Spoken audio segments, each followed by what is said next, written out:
تینوں طریقے سے استعمال ہوا ہے یہاں پہ نا فیل، اس کو ذرا نوٹ کر لیتے ہیں۔ ایک تو یہ سمجھنے والی چیز ہے کہ ایکٹیو وائز ہوتا ہے ضربا، اس سے پیسیو وائز بنتا ہے زوریبا۔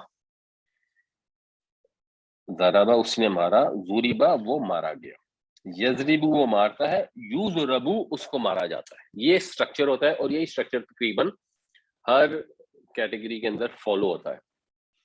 دوسری بات یہ ہے کہ جو لم ہے یہ مضارع کو نصب دے دیتا ہے، پلس اس کو ماضی کے ساتھ خاص کر دیتا ہے، پلس اس سے ایک ایمفسس تاکید کا معنی بھی آ جاتا ہے۔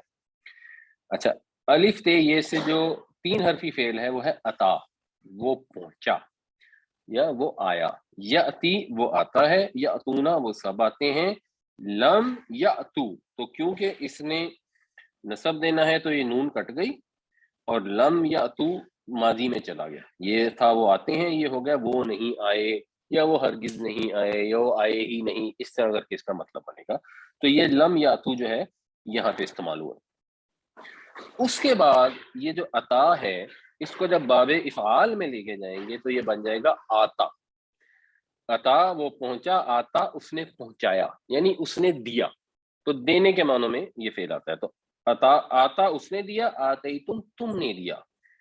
اور اس سے جو بنتا ہے پیسو وائز، ضربا سے ضریبا، آتے تم سے اوتی تم دیے گئے، تو وہ یہاں پہ آیا ان اوتی تم اگر تم دیے جاؤ، یعنی اوتی تم دیے گئے، ان کی وجہ سے پھر وہ واپس مستقبل میں ترجمہ چلا جاتا ہے۔ اور اسی طرح اس سے جو مضارع ہے یاتی سے جب باب فعال کریں گے تو ہو جاتا ہے یوتی، وہ دیتا ہے، توتی تو دیتا ہے، تونا تم سب دیتے ہو۔ اس سے یضربو سے پیسے وائز بنتا ہے یضربو، تو تونا سے پیسے وائز بنے گا تو تونا۔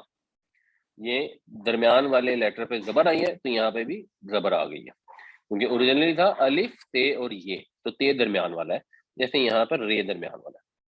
تو تونا تم دیے جاتے ہو، اس کے ساتھ بھی لم لگے گا تو اس کی بھی نون ختم ہو جائے گی، نصب آ جائے گا، لم تو تم نہیں دیے گئے، وَإِن لَّمْ تُؤْتُوا اور اگر تم نہیں دیے جاؤ گے۔